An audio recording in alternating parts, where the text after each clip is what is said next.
দিন কয়েক আগে থেকেই আমার মনে একটা কষ্ট আনন্দের মিক্সড ইমোশন কাজ করছিল। আমার প্রায় 15 বছরের সঙ্গী আমার এই গাড়িটা কাল অর্থাৎ পয়লা বৈশাখ চলে যাবে আর আসবে আমাদের নতুন গাড়ি। সকাল থেকেই খুব মন খারাপ। চলে গেল আমার সুখ দুঃখের, আমার স্ট্রাগল, আমার সব কিছুর সঙ্গী আমার এই গাড়ি। দীর্ঘ 14 বছরের বেশি সময় আমি রোজ এই গাড়ি করে স্কুলে যাই, তাই কষ্টটা বা টানটা সবচেয়ে আমারই বেশি। প্ল্যান ছিল লাঞ্চ করে গাড়ি নেব, সাথে আমাদের রঞ্জিতও আছে। বুক করেছিলাম দ্য মোহরিন। আমার কর্তার ইচ্ছানুসারে আজকে আমরা পরিবারের 5 জন এক রঙের ড্রেস পরেছি, বেজ কালার। ঢুকেই নববর্ষের খুব সুন্দর বাঙালিয়ানায় সাজানো ফটো জোন। আর দেরি কেন, টপটপ কয়েকটা ফটো তুলে নিলাম। এই রেস্টুরেন্টের ভেতরটা কিন্তু আমার পরিচিত, কারণ এর আগেও আমরা এসেছি। আমরা বুফে বুক করেছিলাম 999-এর লাঞ্চ।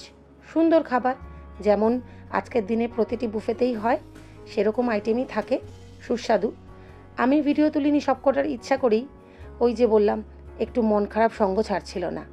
মনকে বোঝাচ্ছি যেটা হতে চলেছে সেটাই একদম ঠিক, এটার খুব প্রয়োজন ছিল। বেরিয়ে আবারও আরও কয়েকটা ফটো তুলে নিয়ে এগোবো। সামনেই পায়ে হেঁটে গিয়ে আমাদের গাড়ির শোরুম। সেখানে গিয়েই কল্পনাতীত হৃদয় বিদারক দৃশ্য, আমার পুরনো গাড়ি আর আমার নতুন গাড়ি পাশাপাশি।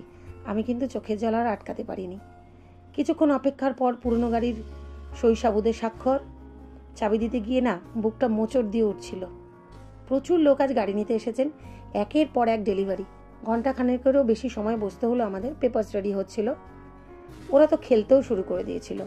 অদ্ভুত ব্যাপার জানেন তো, পুরনো গাড়িটাকে নিয়ে যতটা কষ্ট পাচ্ছি সমপরিমাণ আনন্দ কিন্তু আমি নতুন গাড়িটাকে নিয়ে পাচ্ছি না, অথচ সবাই নতুন গাড়িটা নিয়ে খুব এক্সাইটেড।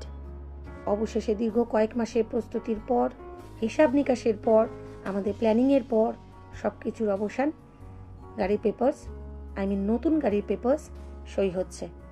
আমরা নিলাম মারুতি ব্রেজা। সত্যি বলতে কি বড় গাড়ির ভীষণ প্রয়োজনীয় ছিল, আর সাথে নিলামই যখন, তখন একটু লাক্সারির দিকটাও মাথায় রাখলাম।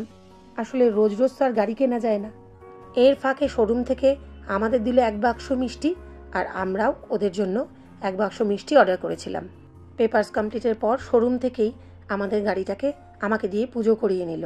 এটা মানতেই হবে, আমার পুরনো গাড়িটার যে ভ্যালু ওনারা দিয়েছেন আমি কোথাও সেরকম ভ্যালু পেতাম না, এবং যথেষ্ট হেল্প করেছেন সমস্ত বিষয়ে।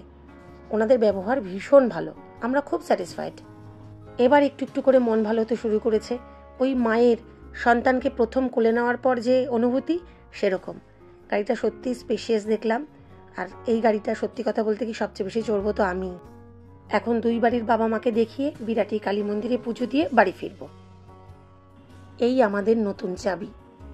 দুজনে চাকরিতে চলা মধ্যবিত্ত পরিবার আমরা, প্রতিটা খরচ হিসাব করে চলা, জীবনের সব কিছুই লোনে করা প্রায়। তবে এর মধ্যে একটা আনন্দও আছে। পথ চলার প্রথম দিন থেকেই যদি নিজের দায়িত্বটা নিজে বুঝে নেওয়া যায়, তাহলে তার স্যাটিসফ্যাকশনটাই আলাদা, তাই না?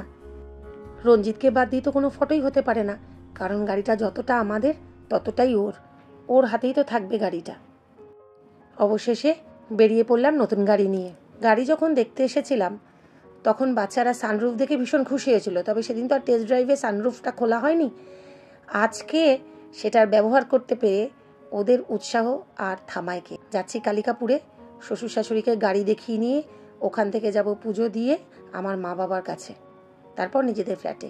এই যে আমার কর্তা জোর করে আমাকে উঠিয়েছে, নিউ টাউনের খোলা রাস্তা। আর কি, চলুন টাটা।